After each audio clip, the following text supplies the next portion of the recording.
Hi everyone, in today's video I will show you how to create custom table columns with calculated properties in PowerShell.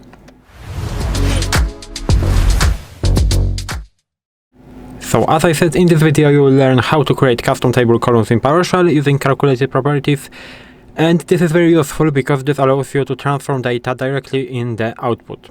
So what is the basic idea? Basic idea is instead of showing raw properties, you can compute the new values on the fly. And I will show you the syntax right now. First of all, we have to do add operator, and we have to open the braces. Inside of these braces, we will use the label, and label will be a custom column name. So maybe I will do custom name like this. And then we will do the expression.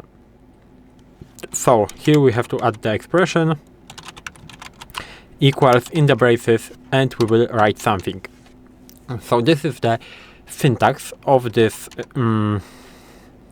calculated property. I can remove that, and we can move to the more practical way, to the more practical examples. I mean, so let's say that we have a Get-Process command. As you can see, this is a Get-Process command. I will go up, and here we have a working set of memory in kilobytes, I think, because we have a kilobytes, the k value right there. We want to set it to the megabytes. So how we can do it? We can do something like this. Let's say first of all we will clear that, and now we will do Get-Process, and we will do pipe. Now we will select object. We will do only name, ID, and now we will create a second, the third column, which will be the memory megabytes. So as I said, add operator, braces, and now label. We have to add the name, so in that case it will be memory megabytes. And now expression equals, and what we are going to do, braces again, and we will do the W and S column, and we will divide it by 1 megabyte, like this. So this should work. This is the working set of memory, and this is 1 megabyte. I will press enter, and I have a mistake. Why? Because I didn't make a dash right there, so this is my fault. But as you can see, now it is working, and now we have this in the megabytes. So memory megabytes right there, this is the name, and here we have this, so 8 megabytes, 442 megabytes, and so on. So this is how it works. We can do the same. So let's say I will clear that. Again, I will use Get-Process. I will go up, and maybe now we have a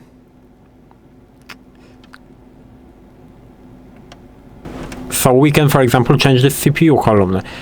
So by default it is CPU-S, and I will clear that, and again we can do Get-Process. We can do the pipe, select object, and now name, and I will just do this label equals, and now for example CPU in milliseconds, and expression equals, and that's CPU. This is how we can do it, and now we will have two columns, and as you can see the name is changed. So this is also pretty important, I think. We can of course round numbers. So let's say that we will clear that, we want to round these numbers from this that we did here to the 2 decimal places. How we can do it? We can do it like this. So again, we will do Get-Process. With the pipe, we will select option, not option but object. We'll do only name right now, and we will do the label equals memory megabytes, like this, and expression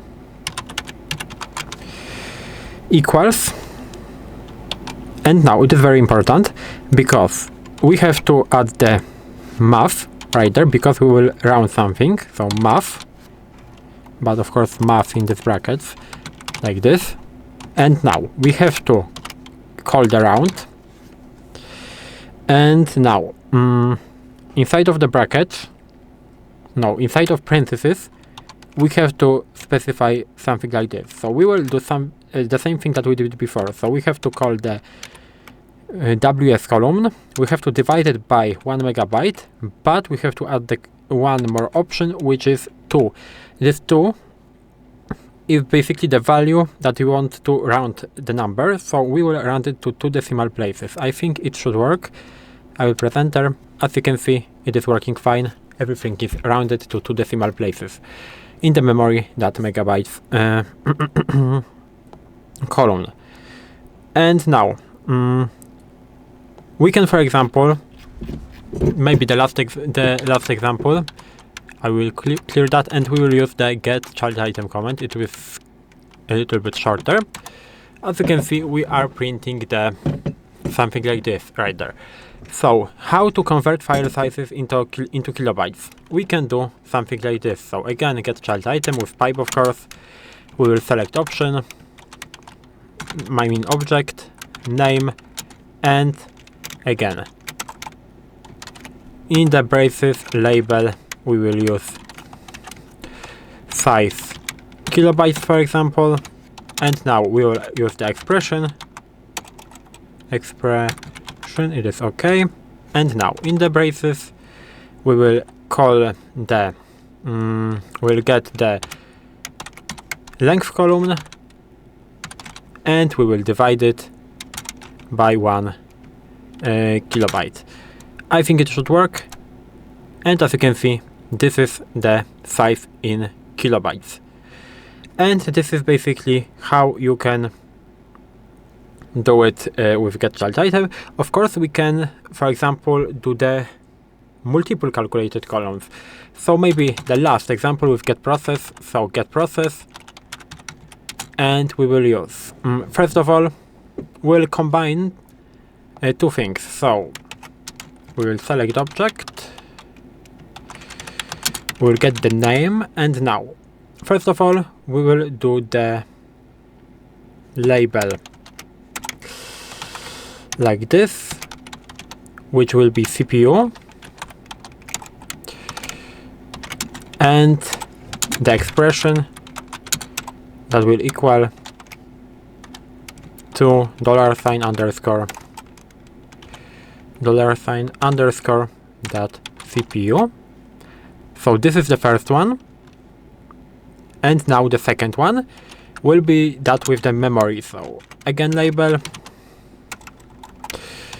but of course inside of the braces label equals, for example, memory megabytes, expression equals $underscore that ws, and we will divide it by 1 megabytes. I will not round it to make, I'm not gonna round it to make this code a little bit more clear, I think. And we'll press enter. I think everything is okay, I hope so. As you can see, we are getting 3 columns, which is CPU, which is memory megabytes in the megabytes, and the name. So this is how you can create custom column, you can create custom table columns with calculated properties in PowerShell. If you found this video helpful, please leave a like, subscribe to the channel, and I hope to see you in the next videos.